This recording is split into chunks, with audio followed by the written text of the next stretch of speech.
तो अगर आपको भी लगता है कि आपकी इनकम तो बहुत अच्छी है, लेकिन बढ़ते खर्च ने आपके बैंक बैलेंस को पूरी तरह से खाली कर दिया है, जिस वजह से आपको बड़ी मुश्किलों से गुजरना पड़ रहा है, तो ऐसे में कौन से उपाय, आसान और अचूक उपाय करने चाहिए? पंडित जी से हम पूछ लेते हैं। पंडित जी, कई लोगों को ऐसा लगता है, जैसे कि हमने पहले भी बोला, कमाते तो बहुत खूब हैं, लेकिन महंगाई जिस तरह से रोज बढ़ रही है आपको भी मालूम है, बैंक बैलेंस जो है वो खाली पड़ गया है। तो कुछ ऐसे उपाय बताएं कि आमदनी भी बढ़े और बैंक बैलेंस भी।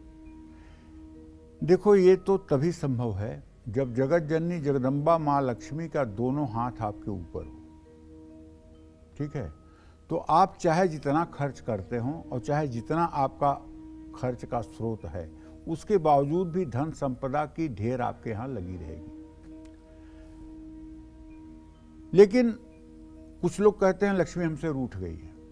कुछ लोगों के मुंह से ये बात भी सुनी जाती है, बड़ा दुख होता है बात सुन करके। लक्ष्मी क्यों किसी से रूठेंगी? और जब वो रूठेंगी तो आपका अस्तित्व बचेगा, आप अस्तित्व में रह पाएंगे, एक मिनट भी अस्तित्व में नहीं रह पाएंगे। तो कहने का आशय यह है कि लक्ष्मी नाराज तो उन लोगों पर होती हैं जो लोग पैसे का दुरुपयोग दुर्व्यसन में करते हैं, जुआ सट्टा लॉटरी में करते हैं, नशा करने में करते हैं, गलत अप्राकृतिक कर्म करने के चक्कर में जो लोग पैसा खर्च करते हैं, वो पैसा नहीं, वो लक्ष्मी को खर्च करते हैं। ऐसे लोगों के ऊपर क्रुद्ध होकर के लक्ष्मी साथ छोड़ती है। नहीं तो लक्ष्मी क्यों साथ छोड़ेंगी? अपराधो भवत्ते यतनयस्य पदे पदे को परसहते लोके केवलम मातरम बिना।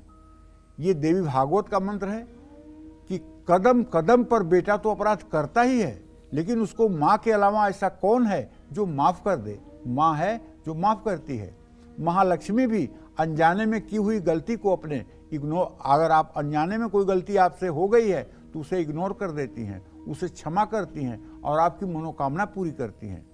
लेकिन अगर आप जानबूझ करके लक्ष्मी का दुरुपयोग कर रहे हैं, लक्ष्मी के साथ आप दुर्व्यवहार कर रहे हैं, तो निश्चित रूप से कोई भी होगा नाराज होगा। आप अपना बैंक बैलेंस अगर बढ़ाना चाहते हैं तो ध्यान रखिए, नोटों की गिनती कभी भी उंगलियों पर थूक लगा करके मत करिए।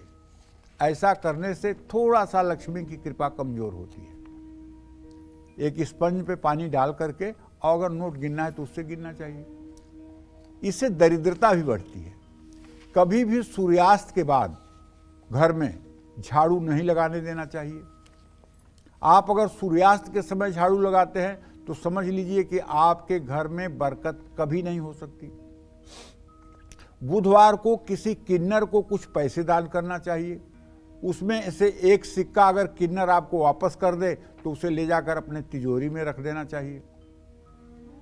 धन की बचत अगर करना चाहते हैं तो आपको एक बात और ध्यान रखना होगा, और ये कि आपको बुधवार के दिन किसी को भी पैसे उधार नहीं देना चाहिए। बुधवार को दिया हुआ पैसा वापस नहीं मिलता और मंगलवार का कर्ज लिया हुआ पैसा कभी उतरता नहीं है कर्ज के रूप में।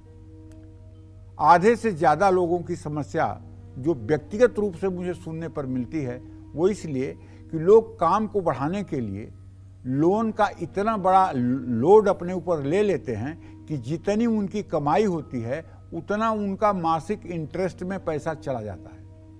और जरा सा अव्यवस्था हुई कि ईएमआई फेल हुई कि सारी दुर्व्यवस्था शुरू हो जाती है और पतन की श्रृंखला शुरू हो जाती है। इसलिए मैं फिर कह रहा हूं, बार बार कह रहा हूं, 1000 बार कहूंगा अपने दर्शकों से, अगर आसानी से आपको कर्ज मिल रहा है तो आप अपनी कुंडली दिखवा लीजिए। आप दुर्भाग्यशाली व्यक्ति हैं, आप भाग्यशाली व्यक्ति नहीं हैं। जिसको बिना मांगे कर्ज मिल जाए और जिसको आसानी से कर्ज मिल जाए, समझ लो इस व्यक्ति का पतन निश्चित है। और कर्ज नहीं मिलेगा तो आप स्वाभिमान और सम्मान के साथ अपने जीवन को आगे बढ़ाने के लिए परिश्रम करेंगे, चिंतन करेंगे, सोचेंगे और अपनी नींव को मजबूत करके आगे बढ़ेंगे। जय मां विंध्यवासिनी।